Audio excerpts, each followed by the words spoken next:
Hello everyone, welcome to my channel. हम previous lecture में basics of differential equation देख चुके हैं, जिसमें कि हमने ऑर्डर पढ़ा, डिग्री पढ़ी, linear non linear differential equation क्या होता है वो देखा, और फॉर्मेशन ऑफ डिफरेंशियल इक्वेशन इतना हम लोग देख चुके हैं। अब हम लोग डिफरेंशियल इक्वेशन का सलूशन निकालना सीखेंगे। तो सलूशन डिफरेंशियल इक्वेशन का जो सलूशन होता है, ऑर्डिनरी डिफरेंशियल इक्वेशन में तीन टाइप का मिलता है। जनरल सलूशन होता है, पर्टिकुलर सलूशन होता है और सिंगुलर सलूशन। तो जनरल सलूशन क्या होता है? A solution of the differential equation in which the number of arbitrary constant is equal to the order of the differential equation called the general solution। तो जब differential equation को हम लोग solve करेंगे तो हमें उतने ही आर्बिट्रेरी कांस्टेंट मिलते हैं जितने की ऑर्डर हो हमारा डिफरेंशियल इक्वेशन का, तो वो हमारा जनरल सॉल्यूशन कहलाता है। और पर्टिकुलर सॉल्यूशन जो हम लोग निकालते हैं वो जनरल सॉल्यूशन जो भी आया डिफरेंशियल इक्वेशन सॉल्व करने के बाद, तो उसमें जो आर्बिट्रेरी कांस्टेंट आए ना, उनकी कुछ पर्टिकुलर वैल्यू क्वेश्चन में जो भी दी गई हो, तो उसको रख देने पर जो आता है सॉल्यूशन उसको पर्टिकुलर सॉल्यूशन कहते हैं। इसीलिए इसका नाम पर्टिकुलर सॉल्यूशन रखा गया है। तो इसका क्या डेफिनेशन होता है? Solution of the differential equation obtained from general solution by taking some particular value of all arbitrary constant. There are always infinite particular solution. जैसे कांस्टेंट की वैल्यू हम बदलेंगे तो पर्टिकुलर सोल्यूशन अलग अलग आता रहेगा, तो उससे कह सकते हैं कि infinite number of particular solution exist करते हैं। सिंगुलर सोल्यूशन क्या होता है? A solution of the differential equation neither a general solution nor a particular solution is called singular solution. ना तो वो जनरल सोल्यूशन होता है, ना तो वो पर्टिकुलर सोल्यूशन होता है। और a solution of the differential equation which is enveloped to the general solution is called singular solution। ना तो वो जनरल सोल्यूशन होता है, ना तो पर्टिकुलर सोल्यूशन होता है। और सिंगुलर सोल्यूशन सारे डिफरेंशियल इक्वेशन में ज़रूरी नहीं कि वो एग्जिस्ट करे। तो ये इन्वेलप क्या होता है और सिंगुलर सोल्यूशन कैसे निकालेंगे, ये सब हम जब first order first degree but not first degree का सोल्यूशन देखेंगे, first order but not first degree differential equation का सोल्यूशन देखेंगे, तब उसमें सिंगुलर सोल्यूशन और इन्वेलप इन सब चीज़ों को बहुत अच्छे से करेंगे। तो सबसे पहले हम solution of first order and first degree का जब डिफरेंशियल इक्वेशन दिया रहे उसका सोल्यूशन देखते हैं। First order and first degree differential equation, इनका सोल्यूशन कैसे निकालते हैं? तो generally first order and first degree differential equation का जनरल फॉर्म हम कह सकते हैं dy/dx is equal to fxy type का होता है। तो इसके वेरियस मेथड में सबसे पहले इस लेक्चर में हम दो मेथड देखेंगे, separation of variables and reduction to separation of variables. बाकी और कई मेथड हैं जिनको हम नेक्स्ट लेक्चर में कवर करेंगे। यहाँ पे हम दो मेथड देखेंगे जिससे फर्स्ट ऑर्डर फर्स्ट डिग्री के डिफरेंशियल इक्वेशन को सॉल्व कर सकते हैं। अब जनरल फॉर्म ये होता है फर्स्ट ऑर्डर फर्स्ट डिग्री का। तो सेपरेशन ऑफ वेरिएबल क्या होता है जिससे हम इसको सॉल्व कर पाए? इसमें क्या होता है, जो डी वाई के साथ वाई का फंक्शन रखते हैं और डी एक्स के साथ एक्स का फंक्शन रखते हैं, फिर उसके बाद उसको इंटीग्रेट करके सॉल्व करते हैं। जैसे डी वाई को यहाँ रखा, डी एक्स को ट्रांसफ़र कर दिया, यहाँ पे जो भी वो एक्स डी वाई के साथ वाई का फंक्शन रखेंगे, डी एक्स के साथ एक्स का, उसके बाद इंटीग्रेट करके हम सोल्यूशन निकालेंगे। तो हम देखेंगे, एग्जाम्पल देखते हैं इसका, जो कि आपके एग्जाम में भी आया हुआ है। जैसे question solution of the differential equation x d y minus y d x is equal to 0 represents.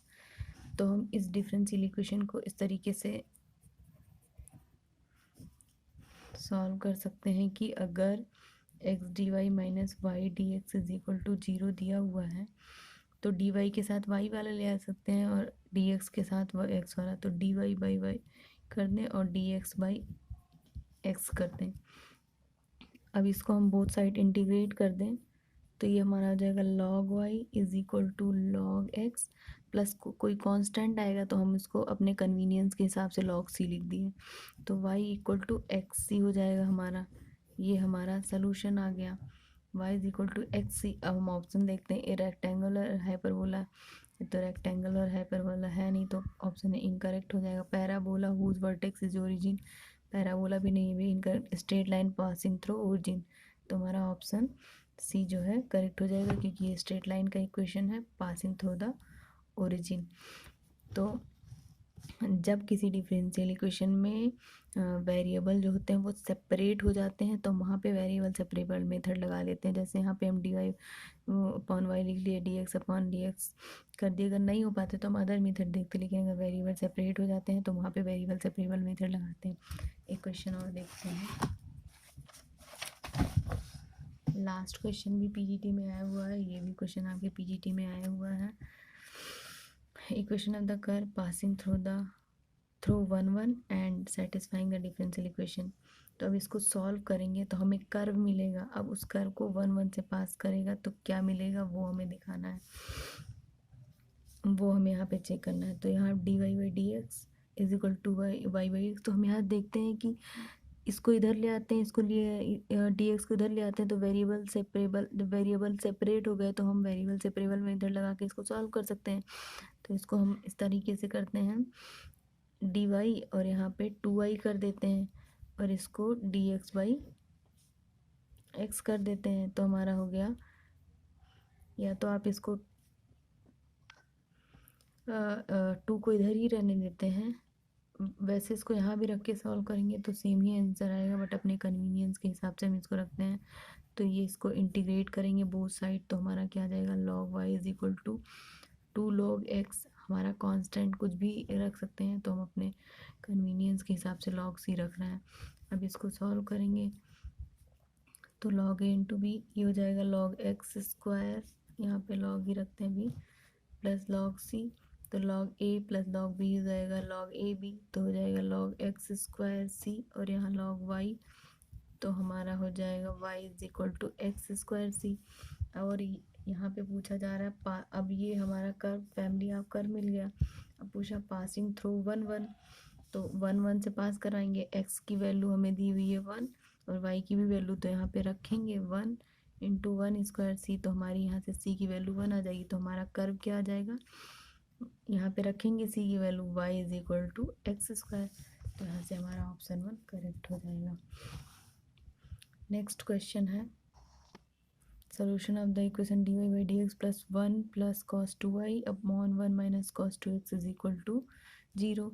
अब देखते हैं हम इसमें वेरिएबल को सेपरेट कर पाते हैं कि नहीं। तो देखिए इसको हम सॉल्व करेंगे तो dy by dx प्लस इसको यहाँ पे रखते हैं cos 2y की cos 2x का को ओपन करेंगे तो cos स्क्वायर x माइनस 1 कर देंगे, और यहाँ क्या लिख सकते हैं, 1 minus 2 sine square x, as we know that cos 2 थीटा is equal to 2 cos square थीटा minus 1 and 1 minus 2 sine square थीटा। अब इसको देखते हैं, ये कैंसिल आउट हो जाएगा, d y by d x हो जाएगा 2 cos square x upon 1 minus 1 plus 2 sine square x is equal to 0। तो ये भी हो जाएगा, और बाद में ये 2 कैंसिल आउट हो जाएगा, तो हमारा क्या बचा, cos square x upon sine square x is equal to 0। तो डी वाई बाई, सॉरी यहाँ पे y है, y। अब यहाँ d y by cos square y कर लिए, और d x upon sine square x कर लिया, इज इक्वल टू 0 हो गया। वेरिएबल हमारा y के साथ, डी वाई के साथ y का फंक्शन आ गया, डी एक्स के साथ x का फंक्शन आ गया। तो हम अब यहाँ वेरिएबल सेपरेबल लगा सकते हैं, तो इंटीग्रेट कर दिए दोनों को। अब ये हो जाएगा sec square y d y, plus ये हो जाएगा cosec square x d x is equal to 0। इसका हो जाएगा tan वाई, और यहाँ पे हो जाएगा को माइनस कॉट एक्स हो जाएगा। चाहे प्लस सी करिए या फिर बाद में यहाँ सी कर दीजिए, आप अपने ऑप्शन के हिसाब से हम यहाँ पे रखते हैं हमारा ऑप्शन देख लेते हैं, tan y minus cot x is equal to c. तो ये हमारा हो जाएगा, ये हमारा सोल्यूशन हो गया और ये हमारा ऑप्शन भी यहाँ पे करेक्ट हो गया। अब पहला मेथड हमने देख लिया। इसमें क्या करते हैं, वेरिएबल को सेपरेट करते हैं, dy के साथ y का फंक्शन, dx के साथ x का फंक्शन करते हैं। तो वो हम सॉल्व करना सीख गए हैं कि उससे फर्स्ट ऑर्डर फर्स्ट डिग्री के डिफरेंशियल इक्वेशन को कैसे सॉल्व करते हैं। अब दूसरा मेथड देखते हैं, reduction to separation of variable. अब देखते हैं दूसरा तरीका। इसमें क्या होता है, हमारा ऐसा दिया रहेगा, dy by d x is equal to f a x plus b y plus c type का दिया रहेगा। ऐसा दिया रहेगा तो हम क्या करेंगे, इसको हम मान लेंगे t plus c is equal to t consider कर लेंगे।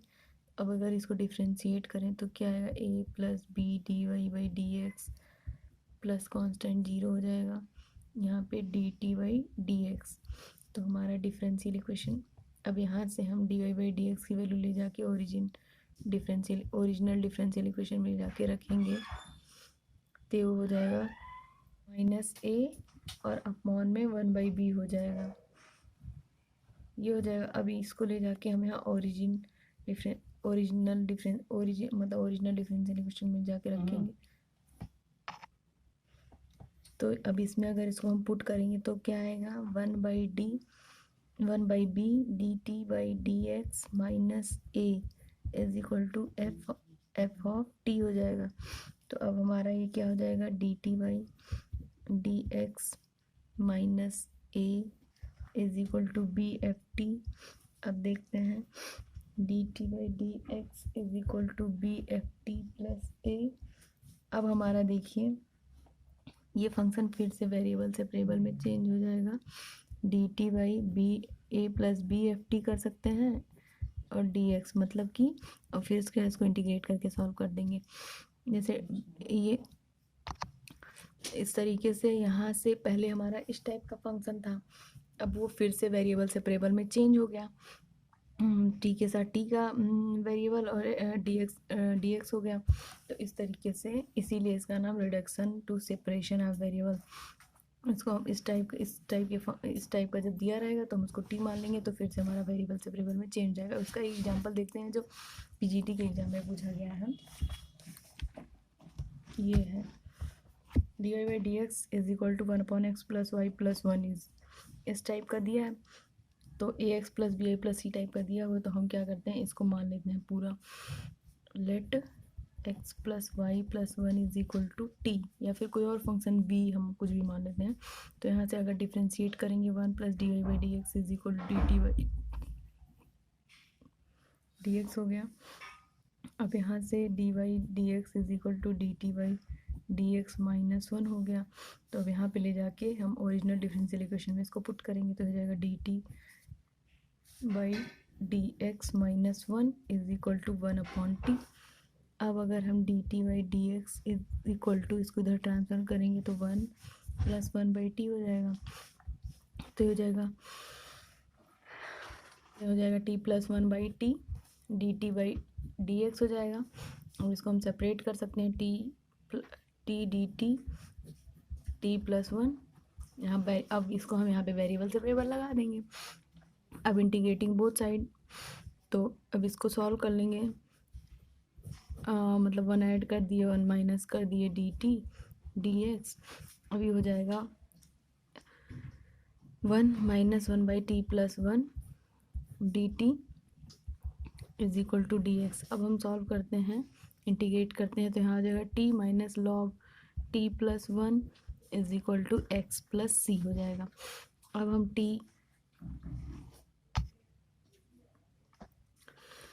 अब यहाँ पे हम जो t कंसीडर किए थे, x plus y plus 1 is equal to t, वहाँ पे अब हम वैल्यू रख देते हैं।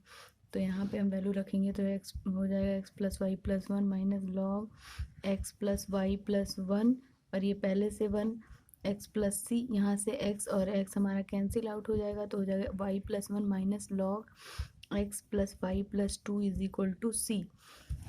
ऑप्शन देखते हैं, हमारा ऑप्शन भी कुछ ऐसा ही दिया हुआ है, तो हम इसको इधर ट्रांसफ़र कर लेते हैं। y plus 1 is equal to c plus log x plus y plus 2, और यही हमारा ऑप्शन बी में दिया हुआ है, y plus 1 is equal log x plus y plus 2 is plus c. तो हमारा ऑप्शन बी हो जाएगा यहाँ से करेक्ट।